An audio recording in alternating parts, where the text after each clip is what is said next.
Welcome to the Slop Temple. We pray this video helps. You begin by preparing a project and confirming device settings so calculations will be consistent. Once done, open Strelok Pro, allow location and storage access, and create a new project tied to your firearm profile. You should enter bullet details, muzzle velocity, and your zero distance now because these values form the calculation baseline. Make sure to save the profile. This prevents re-entry later. This immediate setup speeds later steps and ensures the app's outputs reflect your actual rifle and load. Next, focus on the environment and model selection because these change drop and wind drift.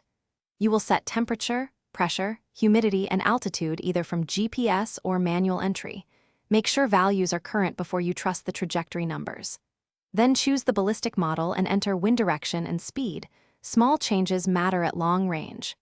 Once those are set, use your rangefinder or enter the target distance, and, if required, enable an aim point offset. This produces adjusted elevation, and finally, review the app's computed holdovers, click values, and recommended turret moves so you can apply them on your optic or reticle.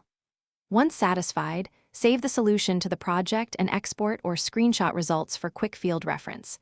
Make the actual sight adjustments and confirm with a verification shot, then refine as needed. If results look wrong, check muzzle velocity, zero distance, and atmospheric inputs first. Those are the most common errors and typically fix discrepancies quickly. Thanks for watching. Consider subscribing if we helped you.